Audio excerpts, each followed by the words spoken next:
Bapak, Mama, saudara-saudara yang saya kasih dalam kasih Tuhan Yesus, dalam kalender pelayanan Gemit, minggu ini tanggal 12 Juni 2022, kita ada dalam masa Minggu Trinitas. Dan bacaan yang diberikan kepada kita adalah Injil Yohanes pasal 16 ayat 1 sampai ayat 15 dengan tema hidup bersama dalam persekutuan dengan Allah Tritunggal. Mengawali khotbah saya ini, saya ingin menyampaikan lebih dahulu apa itu Tritunggal. Kenapa demikian? Karena ajaran Tritunggal ini bukanlah suatu hal yang baru dalam pengajaran iman Kristen, namun harus diakui bahwa banyak orang Kristen belum memahami tentang Tritunggal ini. Bahkan orang-orang non-Kristen atau bukan Kristen sering menyerang ajaran kita tentang Tritunggal ini. Saudara-saudara yang saya kasih dalam kasih Tuhan kita Yesus Kristus, memang harus diakui bahwa di dalam Alkitab itu sendiri kita tidak pernah menemukan istilah tentang Tritunggal. Tetapi kalau kita mencermati keseluruhan Alkitab, kita akan menemukan ada cerita tentang 3 pribadi Allah yang senantiasa bekerja bersama di dalam karyanya.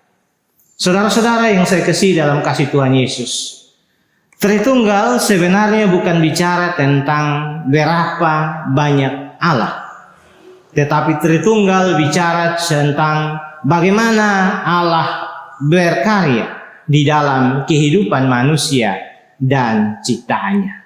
Secara singkat saya mau bilang bahwa Tritunggal itu 3 pribadi, 1 hakikat. 3 pribadi itu adalah pencipta yang kita kenal sebagai Bapa, atau yang kita kenal kita sapa dengan Yahweh. Pribadi yang kedua adalah penyelamat, penebus, yang kita kenal sebagai Yesus Kristus. Dan pribadi yang ketiga adalah pembimbing atau penolong yang kita kenal dengan Roh Kudus.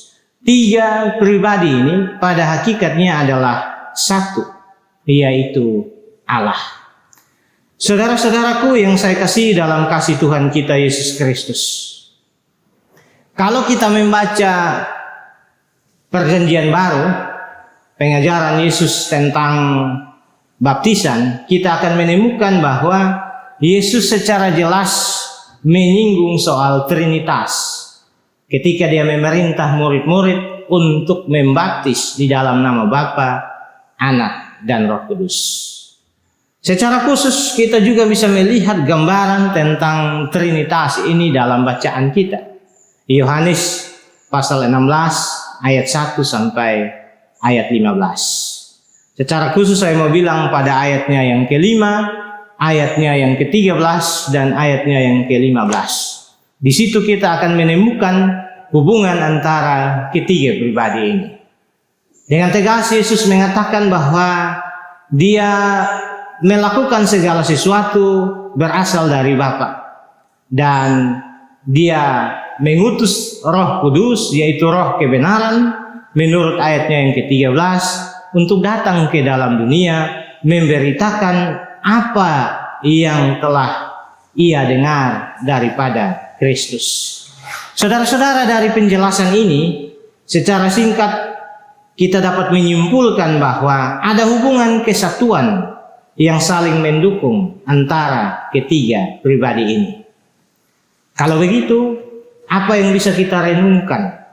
Apa yang bisa kita refleksikan berkaitan dengan tema dan penjelasan teks ini?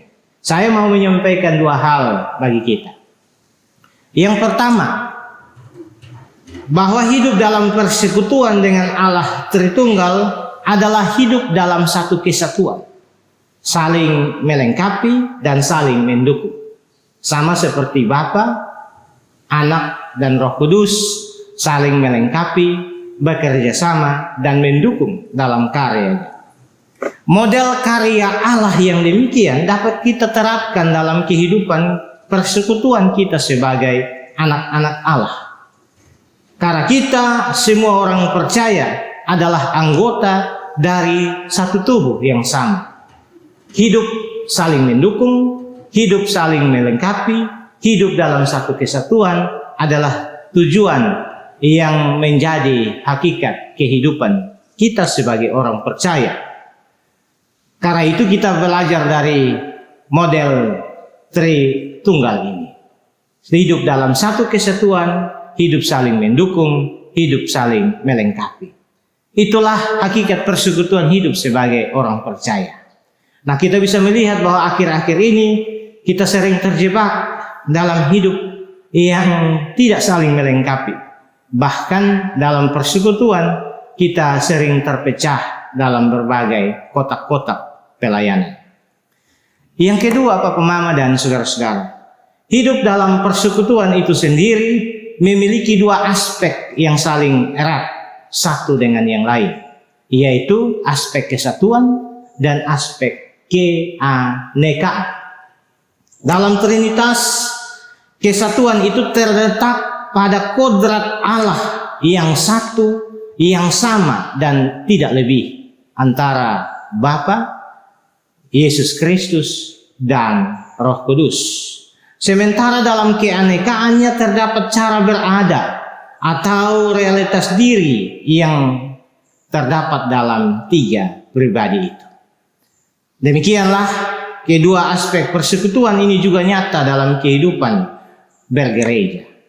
Secara sosioantropologis, gereja adalah himpunan umat beriman yang terdiri dari beragam keanekaan, karisma, bahasa, pola pikir, sifat, kepribadian, status, dan lain sebagainya.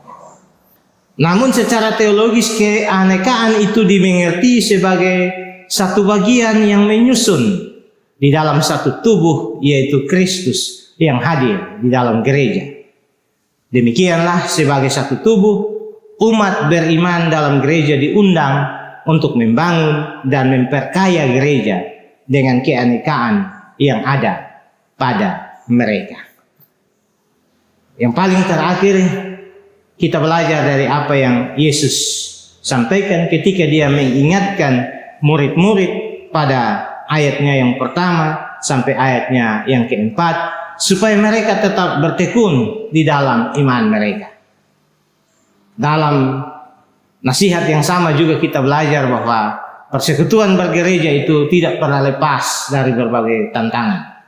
Tetapi kalau kita memegang prinsip hidup dalam kesatuan yang saling melengkapi, yang saling bekerja sama, sebagaimana Allah Tritunggal yang telah berkarya di dalam segala keberadaannya, maka saya percaya segala hal yang akan menjadi tantangan dalam kehidupan bergereja itu tidak akan menjadi soal. Pada intinya, itulah prinsip hidup sebagai gereja di tengah-tengah dunia saat ini. Tuhan Yesus menolong kita semua. Amin.